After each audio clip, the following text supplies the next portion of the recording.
तो थोड़ी देर बाद प्रधानमंत्री मोदी की रैली बारासात में होने वाली है, जहां पर पीएम मोदी को सुनने के लिए बड़ी संख्या में जो लोगों का हुजूम है वो उमड़ पड़ा है। लिहाजा आज पीएम मोदी क्या कुछ कहते हैं पश्चिम बंगाल को लेकर, खासतौर पे वहां की जिस तरीके से हमने तस्वीर देखी है महिलाओं को लेकर के बर्बरता की, इसके बाद पीएम मोदी की रैली कई मायने में अहम हो जाती, क्योंकि बड़ी सौगातों के साथ पीएम मोदी का ये बड़ा संबोधन भी होगा। जब पीएम मोदी पश्चिम बंगाल के लोगों को संबोधित करेंगे, थोड़ी देर में पीएम मोदी का ये संबोधन होने वाला है। संदेश खाली से महिलाएं भी पहुंची हुई है पीएम मोदी को सुनने के लिए।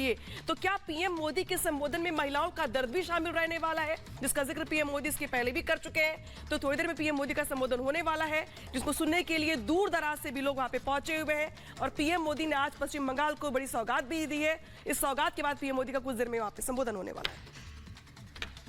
बिल्कुल, तो आपको बता दें, एक तरफ जहां संदेश खाली मुद्दे को लेकर जब पिछली बार प्रधानमंत्री पहुंचे थे पश्चिम बंगाल, तो उन्होंने संदेश खाली के मुद्दे को जोर शोर से उठाया था, ममता सरकार पर निशाना भी साधा था, कई सवाल भी पूछे थे। क्या आज एक बार फिर से संदेश खाली की महिलाओं के सामने उनके दर्द को, उनकी पीड़ा को भी प्रधानमंत्री नरेंद्र मोदी सबके सामने रखते हैं? यह भी देखना होगा, क्योंकि ये जो संदेश खाली की पीड़ित महिलाएं हैं वो भी आज रैली में शामिल हो रही हैं। उनके वहां पर आने के लिए खास इंतजाम किए गए हैं।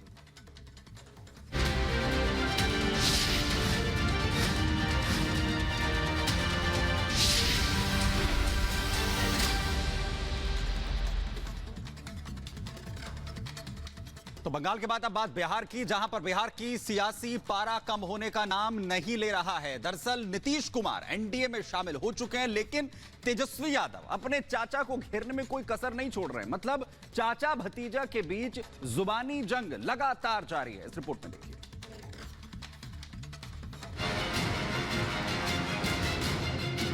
चाचा जी पलट गए। अच्छा थोड़ी लगता है बुजुर्ग आदमी को पोषेगा, अच्छा थोड़ी लगता है। इधर हम गायब हो गए थे, हम फिर आपके साथ हैं। हम आपको आश्वस्त करते हैं कि अब इधर उधर होने वाले नहीं हैं। बिहार में सत्ता परिवर्तन हो गया। नीतीश कुमार ने पाला बदल लिया, लेकिन बिहार की राजनीति का पारा कम होने की बजाय बढ़ता जा रहा है। चाचा और भतीजे के बीच जुबानी जंग जारी है। जी हां, हम बात कर रहे हैं बिहार के सीएम नीतीश कुमार और पूर्व डिप्टी सीएम तेजस्वी यादव की, जो एक दूसरे से जुदा हो चुके हैं। एक 9वीं बार शपथ लेकर बिहार के सीएम बन गए हैं, तो दूसरे सत्ता से बेदखल हो गए।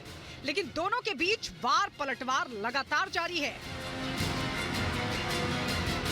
सरकार से अलग होने के बाद नेता प्रतिपक्ष तेजस्वी यादव ने बिहार के सीएम नीतीश कुमार पर एक बार फिर बड़ा हमला बोला। उन्होंने नीतीश कुमार को जहां बुजुर्ग बताया, तो वहीं उनके पलटी मारने पर भी कसा तंज। इस काम में हम लोग लगे, लेकिन चाचा जी पलट गए। अब क्या पलटे नहीं पलटे, ध्यान है, खुश रहे हम लोग। क्या बुजुर्ग हो गया, क्या हम पोसेंगे? अच्छा थोड़ी लगता है बुजुर्ग आदमी को पोसेगा, अच्छा थोड़ी लगता है। हम क्या पोसेंगे? जनता अपना हिसाब किताब करेगी, तो आदमी लोग ना हिसाब किताब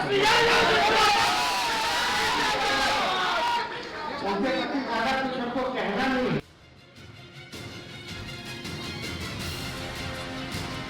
ये पहली बार नहीं है जब तेजस्वी यादव ने नीतीश कुमार के पलटने पर तंज कसा हो।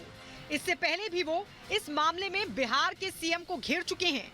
हालांकि नीतीश कुमार एनडीए में शामिल होने के बाद कई बार बोल चुके हैं कि वो कहीं नहीं जाएंगे। इस बार तो उन्होंने प्रधानमंत्री नरेंद्र मोदी के सामने भी आश्वासन दे दिया कि वो कहीं नहीं जाएंगे, जिसे सुनकर प्रधानमंत्री नरेंद्र मोदी भी अपनी हंसी नहीं रोक पाए। आज हम लोगों को बड़ी खुशी की बात है, आप पहले आए थे, इधर हम गायब हो गए थे, हम फिर आपके साथ हैं।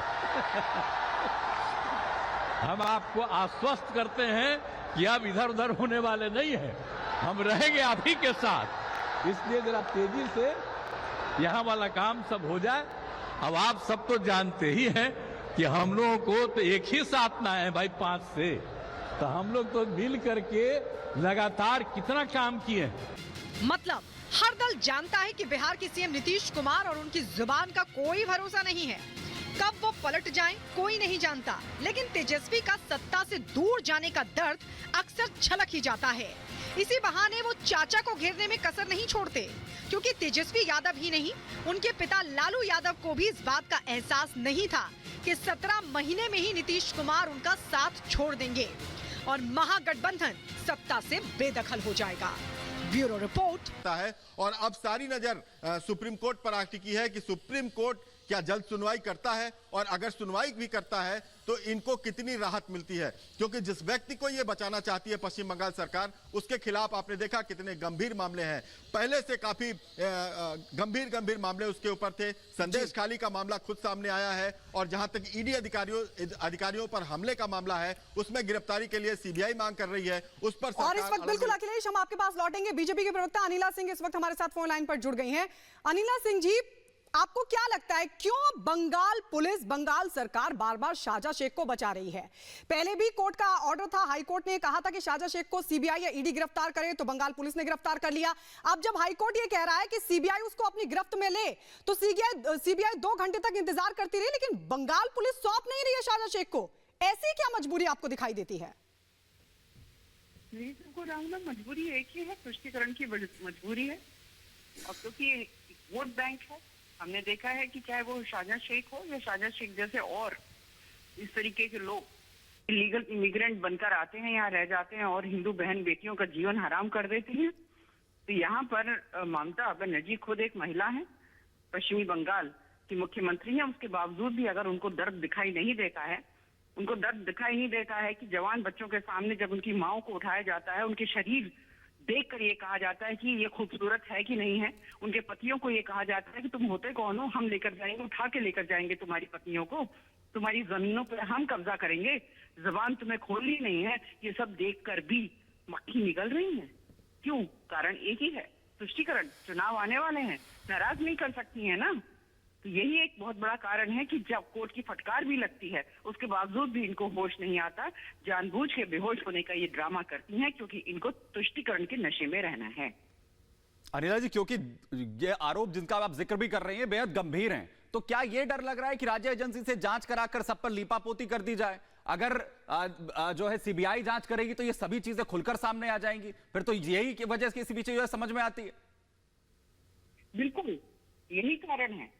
और पश्चिमी बंगाल की महिलाओं को ये समझना चाहिए कि अगर वो महिलाएं गरीब हैं जो अपनी आवाज उठा रही हैं, तो जो समझदार हैं, पढ़ी लिखी हैं और ऐसी स्थिति में खड़ी हुई हैं कि जो इनकी आवाज बनकर पूरी दुनिया में ये दिखाएं और बताएं कि ममता बनर्जी जो है एक महिला मुख्यमंत्री होने के बावजूद महिलाओं के साथ नहीं खड़ी हैं, तो पश्चिमी बंगाल को एक मजबूती मिलेगी।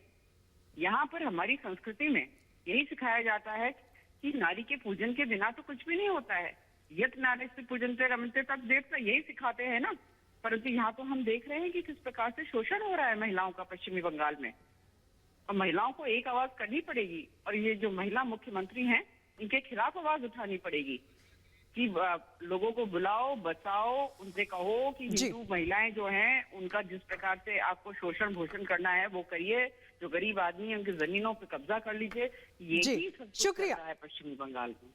जी शुक्रिया अनिला सिंह जी हमारे साथ जुड़ने के लिए। लेकिन कमाल की बात है कि बंगाल पुलिस लगातार बचाने की कोशिश कर रही है। बंगाल सरकार हाईकोर्ट से लेकर सुप्रीम कोर्ट तक जा पहुंची। अखिलेश लगातार हमारे साथ बने हुए हैं। अखिलेश, ऐसा लग रहा है कि पश्चिम बंगाल में कोर्ट का ऑर्डर नहीं चलता, और अगर सुप्रीम कोर्ट से भी वही ऑर्डर जो हाई कोर्ट ने दिया बरकरार रखा गया, फिर क्या होगा?